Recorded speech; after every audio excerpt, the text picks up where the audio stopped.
ورحمة الله وبركاته.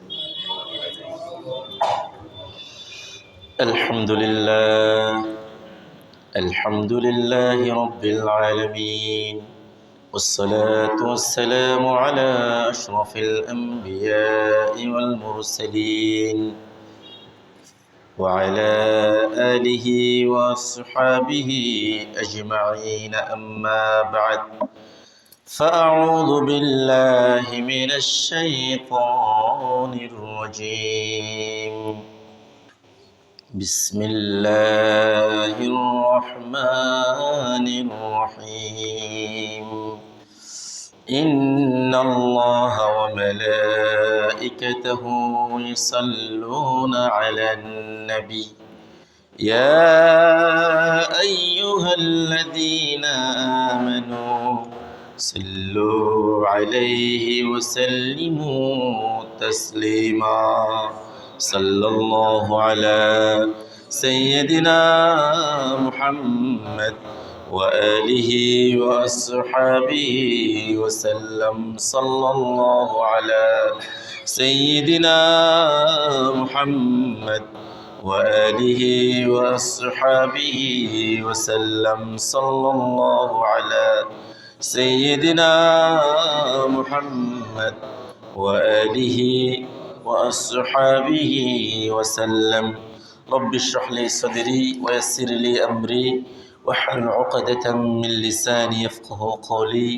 سبحانك لا علم لنا إلا ما علمتنا إنك أنت العليم الحكيم. সম্মানিত উলামা ইকরাম, পিতৃ সমতুল্য দাড়িপাকা মুরব্বিয়ান আযম, অত্র এলাকার সর্বস্তরের দিনদার পরহেজগার নামাজি শ্রদ্ধেয় আমার ভাই বন্ধুগণ, রব্বুল আলামিনের দরবারে শুকরিয়া আদায় করছি যে মহান রব্বুল ইজ্জত আজকের এই মোবারকময় দিনে, বরকতময় সময়ে, রহমতপূর্ণ স্থান, পৃথিবীর সর্বোৎকৃষ্টতম জায়গা আল্লাহর ঘরে এসে বসে জুমা পূর্ববর্তী সংক্ষিপ্ত এই আলোচনায় আমাদেরকে অংশগ্রহণ করার সুযোগ, সুস্থতা ও তৌফিক দান করেছেন। সে রব্বুল আলামিনের দরবারে শুকরিয়া আদায় করে প্রাণ খুলে মুহাব্বতের সাথে বলি আলহামদুলিল্লাহ। লক্ষ কোটি তার চেয়ে অধিক দরুদ সালামের হাদিয়া আল্লাহ তাআলা আমাদের সকলের পক্ষ থেকে রহমাতুল লিল আলামিন, সাইয়্যিদুল মুরসালিন, শফিউল মুযনিবিন মুহাম্মদ রাসূলুল্লাহ সাল্লাল্লাহু আলাইহি ওয়াসাল্লামের নূরানি কদম মোবারক পৌঁছিয়ে দিন। সকলে বলি আল্লাহুম্মা আমিন।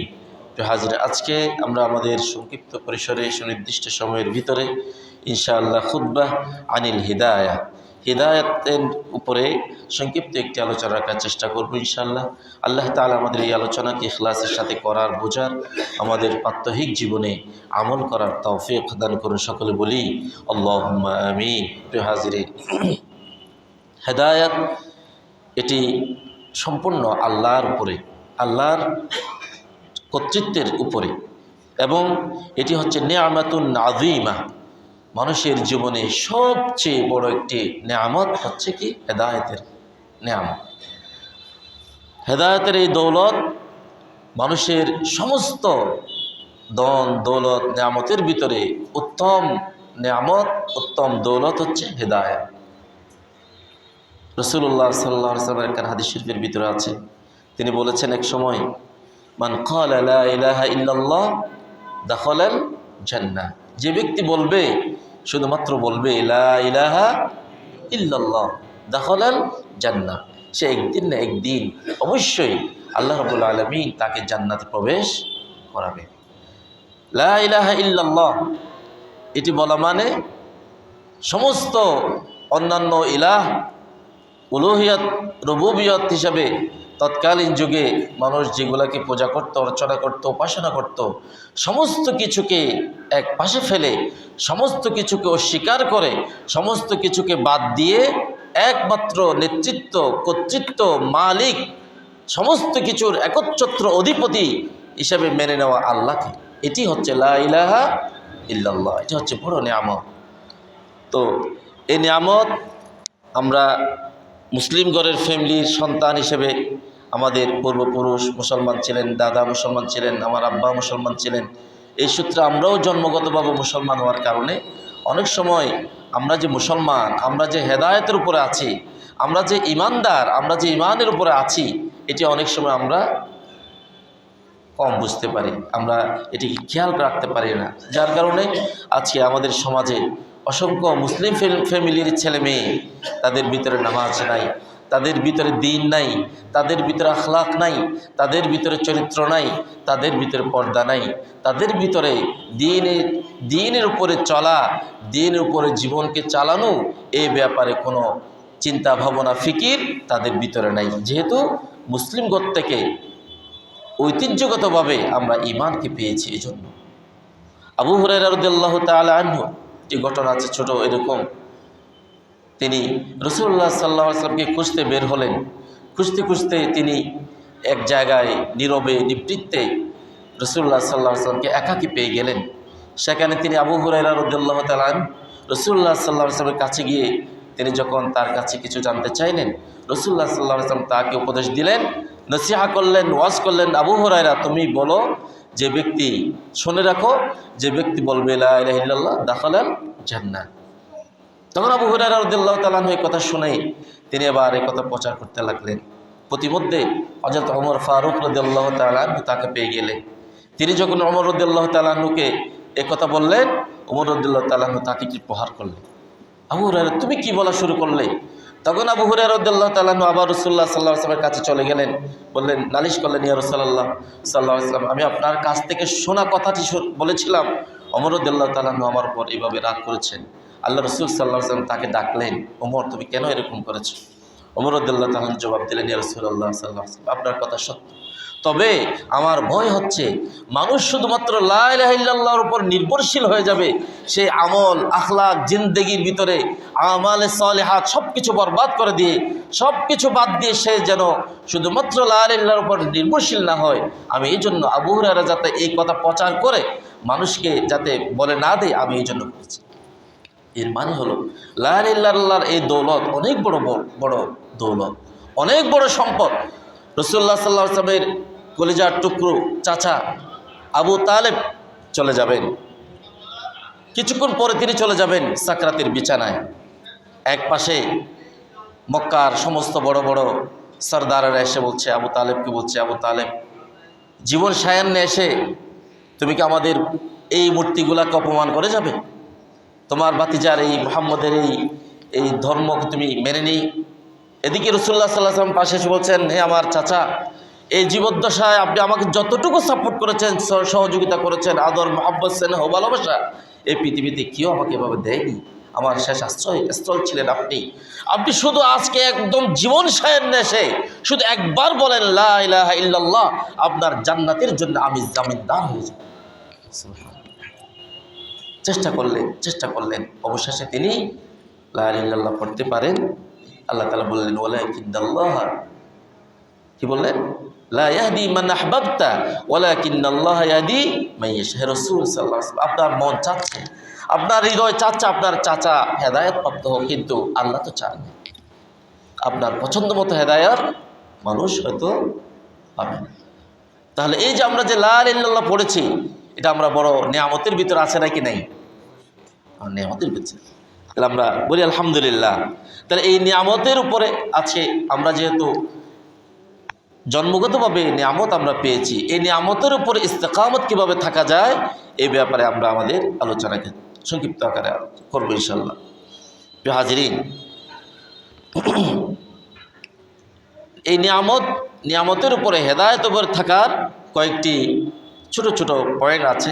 এগুলোর ভিতরে একটি হচ্ছে সুহবাতুস সালিহিন, এক নম্বর হচ্ছে as-সিদকু ফি তালাবিহা, অর্থাৎ হেদায়েতকে তালাশ করা, হেদায়েতকে অন্বেষণ করা, নামাজের মাধ্যমে, দ্বীনের ফেরার মাধ্যমে, দ্বীনে থাকার মাধ্যমে হেদায়েতকে, সত্য কোন জিনিস, ন্যায় কোন জিনিস, এটার উপরে এটাকে অন্বেষণ করা।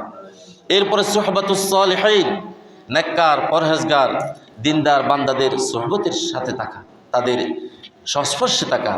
আল ইলমুন নাফি', উপকারী ইলম, যে ইলমগুলি মানুষের জীবনকে পরিবর্তন করে দেয়, মানুষকে সত্যের দিশা দেয়, এই ইলমগুলি যাতে অর্জন করা। এরপরে কাসরাতুদ দুআ, বেশি বেশি দোয়া করা, বেশি বেশি দোয়া করা। স্বয়ং রাসূলুল্লাহ সাল্লাল্লাহু আলাইহি ওয়াসাল্লাম, যার কোনো গুনাহ নাই, গুনাহ করার শক্তি নাই, তিনি দোয়া করতেন, আয় আল্লাহ আপনি আমাকে হেদায়েতের উপর রাখুন। সুবহানাল্লাহ। তিনি দোয়া করতেন কিভাবে?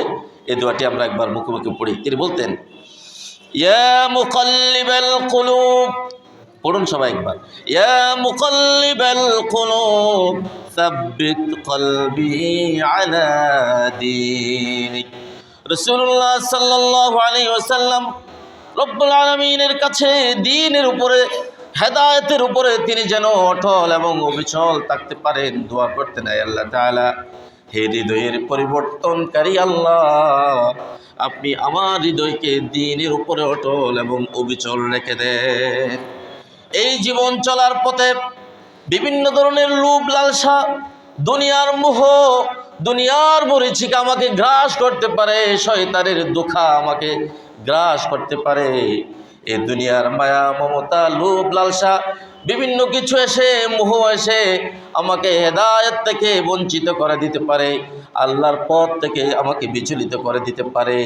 আয় আল্লাহ তাআলা, আমি আপনার কাছে এমন এমন তৌফিক, এমন শক্তি, এমন সামর্থ্য চাই, আমার শেষ নিঃশ্বাস পর্যন্ত যেন আমি দ্বীনের উপর অটল এবং অবিচল থাকি।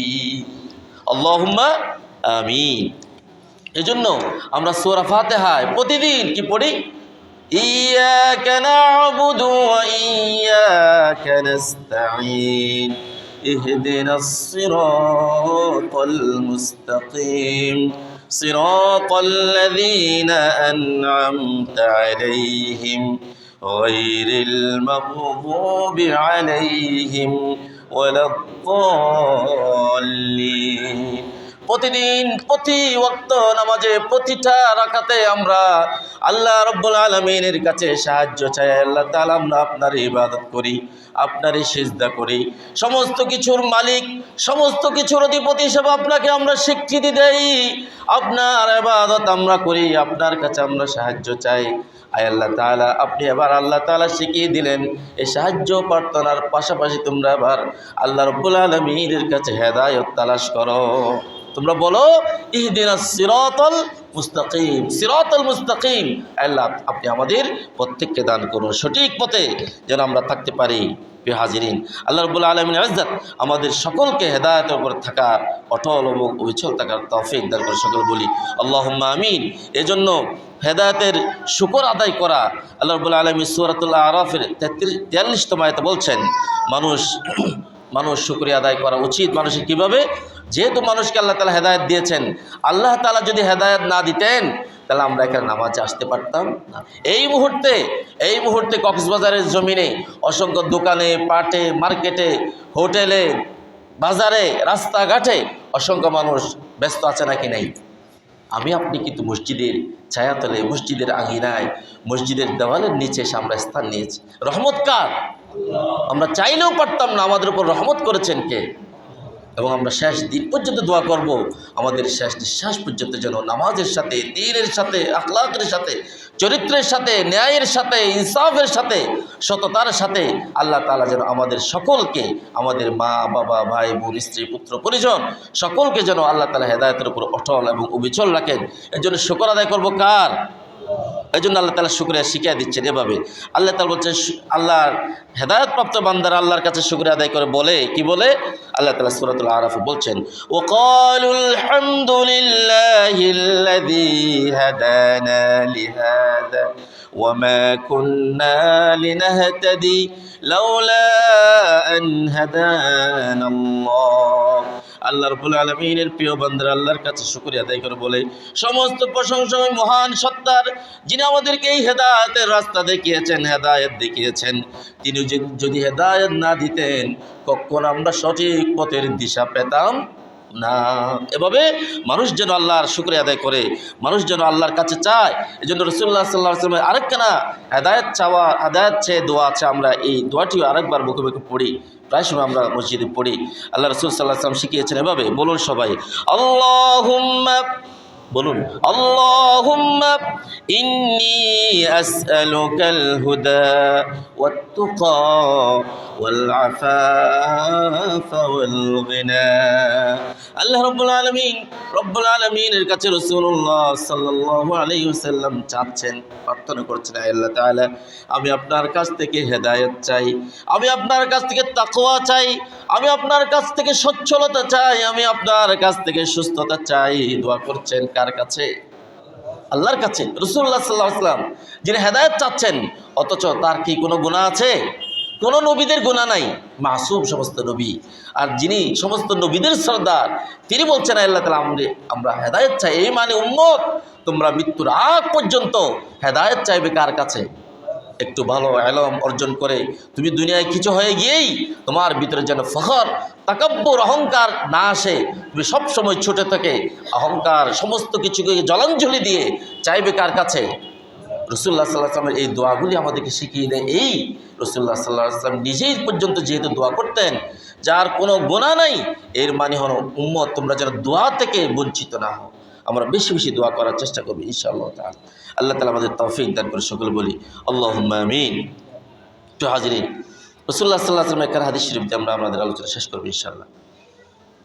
রাসূলুল্লাহ সাল্লাল্লাহু আলাইহি ওয়াসাল্লাম ইরশাদ করেছেন, আবু হুরায়রা রাদিয়াল্লাহু তাআলা আনহু থেকে বর্ণিত, ইমাম বুখারী এবং মুসলিম আলাইহিমা রাহমাহ হাদিসটি বর্ণনা করেছেন। তিনি বলেছেন, قال رسول الله صلى الله عليه وسلم ما من مولود إلا يولد على الفطرة على الإيمان والهداية فأبواه يؤهدانه أو ينصرانه أو يمجسانه كما تنتج البهيمة بهيمة جمعا هل تحسون فيها من جدعا। রাসূলুল্লাহ সাল্লাল্লাহু আলাইহি ওয়াসাল্লাম ইরশাদ করলেন, পৃথিবীর সমস্ত নবজাতক হিন্দু হোক, খ্রিস্টান হোক, বৌদ্ধ হোক, মুসলমান হোক, সমস্ত পৃথিবীর জমিনে সমস্ত নবজাতকগুলি তাদের ফিতরাতের উপরে, দ্বীনের উপরে, ঈমানের উপরে এবং হেদায়েতের উপরে তারা জন্মগ্রহণ করে। পরবর্তীতে তাদের পরিবেশ, তাদের পিতামাতা, ফাআবাওয়াহু, তার পিতামাতা, ইউয়াহিদানিহি আও ইউনাসসিরানিহি আও ইউমাজ্জিসানিহি, তার পিতামাতা যদি হিন্দু হয় তাকে হিন্দু বানায়, ইহুদি হয় ইহুদি বানায়, মুশরিক হয় মুশরিক বানায়, অগ্নিপূজক হলে অগ্নিপূজক বানায়, নাসারা হলে নাসারা বানায়, খ্রিস্টান হলে তাকে খ্রিস্টান বানিয়ে দেয় পিতামাতা। কিন্তু প্রতিটি সন্তান জন্মগ্রহণ করে তার কিসের উপরে? ফিতরতের উপরে। এটির উদাহরণ দিতে গিয়ে রাসূলুল্লাহ সাল্লাল্লাহু আলাইহি ওয়াসাল্লাম বললেন, কামা তুনতাজুল বাহিমাতু বাহিমাতান জামআ, যেভাবে প্রত্যেকটা পশু জন্মগ্রহণ করার সময় একেবারে জামআ, পরিপূর্ণতার সাথে সে জন্মগ্রহণ করে। পরবর্তী মানুষ কি করে? এই পশুগুলিকে অনেককে নাক কেটে দেয়, কান কেটে দেয়, লেজ কেটে দেয়, এদের ভিতরে আবার পরিবর্তন করে দেয়, মানুষ করে। অনুরূপভাবে প্রত্যেক ফিতরতের উপরে প্রত্যেক নবজাতক শিশু জন্মগ্রহণ করে, তার পিতামাতাই তাকে ভালো মন্দ করে দেয়। অতএব এখানে মুসলমান হিসেবে আমাদের কাছে মেসেজ হলো, আমাদের কাছে তথ্য এবং আমাদের জন্য ওয়াজ হলো, নসিহত হলো, আমরা যেন আমাদের সন্তানগুলিও ঈমানের উপরে, হেদায়েতের উপরে আসছে। পরবর্তীতে আমরা কি করি? তাকে বড় করতে করতে একটি পরিবেশের সাথে তাকে খাপ খেয়ে দেই। আমরা অনেক সময় কি করি? দুর্ভাগ্যবশত আমরা প্রায় সময় বলি, আমরা আমাদের ছেলে মেয়েদের পিছনে তাকে ভালো লেখাপড়া করার জন্য, তার স্কুলের ফি দেওয়ার জন্য, কোচিংয়ের ফি দেওয়ার জন্য, প্রাইভেট, এরপরে আরও তাকে এস্টাবলিশ করার জন্য পৃথিবীতে যা যা কিছু করার সব কিছু করি, কিন্তু তার দিনের ব্যাপারে আমরা খবর রাখি না। একজন পিতামাতা হিসেবে, একজন বড় মুরব্বী হিসেবে, অভিভাবক হিসেবে, আমাদের গার্ডিয়ান হিসেবে আমাদের উচিত থাকবে আমাদের ছেলেরা স্কুলে পড়ুক, কলেজে পড়ুক, মাদ্রাসা, ইউনিভার্সিটি, কলেজে, যেখানেই যাক না কেন, সে যেই বিভাগে যাক না কেন, আমরা যেন সে যেন দ্বীনের উপরে থাকে, সে যেন তার মূল থেকে ফিরে না যায়। এই কনসেপ্ট, এই শিক্ষা, এই চিন্তা, মানসিকতা আমাদের সকলকে থাকতে হবে। আল্লাহ তাআলা আমাদেরকে বোঝার, আমাদেরকে তৌফিক দান করে সকলে বলি আল্লাহুম্মা আমিন। বেহাজিরিন, আল্লাহ রাব্বুল আলামিনের ইজ্জত আমাদের সকলকে হেদায়েতের নেয়ামত দিয়ে হেদায়েতের উপরে অটল এবং অবিচল থাকার তৌফিক দান করুন। আমাদের পিতা মাতা, ভাই বোন, ছেলে মেয়ে, স্ত্রী, পুত্র পরিজন, ভাই বন্ধু বান্ধব, শিক্ষক শিক্ষক, আমাদের মুরব্বিয়ান আযম সকলকে, মুসলিম মিল্লাতকে আল্লাহ তাআলা হেদায়েতের উপরে আসার, হেদায়েতের উপরে শেষ নিঃশ্বাস পর্যন্ত অটল এবং অবিচল থাকার তৌফিক দান করে সকলে বলি আল্লাহুম্মা আমিন ওয়া আখিরু দাওয়ানা আলহামদুলিল্লাহি রাব্বিল আলামিন সুবহানাকাল্লাহুম্মা বিহামদিকা আশহাদু আল্লা ইলাহা ইল্লা আনতা আস্তাগফিরুকা ওয়া আতুবু ইলাইক